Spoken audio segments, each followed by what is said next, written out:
They told us her story as if to tell us that her purpose was to worship them.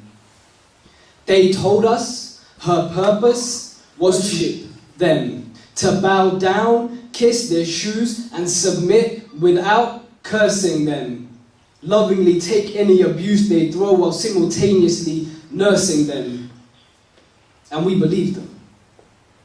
But through the lies and shadows of untruths lays the most beautiful story ever told. And if you would allow me as to be so bold, I'll tell you how she brought heat to a world full of cold.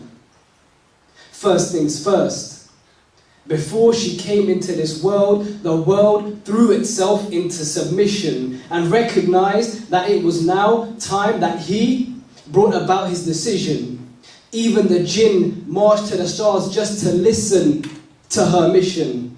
A birth under a celestial battlefield to complete his revelation. A birth that began with a complete negation, followed with firm affirmation. Ashhadu an la ilaha illallah. Now, let me tell you about the society she was born into. A world where not even the worst wanted to be brought into. A world where she struggled, got beaten, and fought into. And that was the world she was brought into. She was lucky not to be taken and buried alive. Truth be told, only Allah knows how she survived. Allah protected her because their practice was to kill the female child, buried in the hot sand until every drop of blood was parched and dried. She grew up amongst the nation too backwards to realize that she could take them forwards into the world and beyond, casting a bright light into the darkened world, hoping someone would latch on, calling every man, woman and child to success only to have echoes respond, soothing herself with the knowledge that soon these days would be gone. So she picked herself up and prayed to her Lord, and she carried on.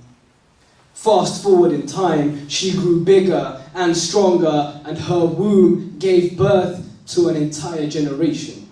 She raised them with loving care and made them the best of any nation. Because instead of being slaves to their desires, they became slaves to the Lord of creation. Every action was done to please their Lord, from trading to prostration. She took this nation of oppressed oppressors and gave them the whole world, which they ruled with justice before Allah, and they all started with one word. Everywhere she went, people embraced her and all ills were cured. She went from being an orphan the world rejected to being loved, from Maghrib to Malaysia. She went from being beaten and battered to receiving a wrong look and taking over India. Every man, woman and child begged her to save their thoughts and give their old ones euthanasia. But she was allowed to grow old and frailed by the ones who supposedly loved her, displaced and put to one side because we forgot her beauty and we left her. Instead, we took up mistresses and harlots that we thought could replace her.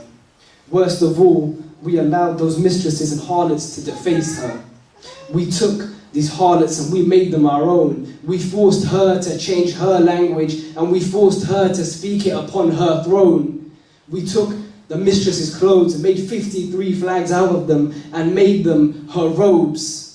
We became so enamored by the seduction of these harlots that we put her progress on hold. She's been crying out for us too long, been away for too long, needing liberation for too long. And her name is Islam. She's calling out for us to know Muhammad. But these harlots try to tell us we don't need no Muhammad. And she just wants to show you Muhammad sallallahu alayhi wasallam, the sublime character of the jewel of Allah's creation, a prophet who took up residence in the heart of every nation, a prophet whose very name brings the believer joy and elation, A prophet who cried, praying for all of us in this very situation. He carried her, our deen, as a baby and watched her grow. We thought we knew, but it's time we know. We want to get closer to him, but some still say no. We thought we displayed his character, but now it's time we really showed. Will we respond when she calls us to know Muhammad?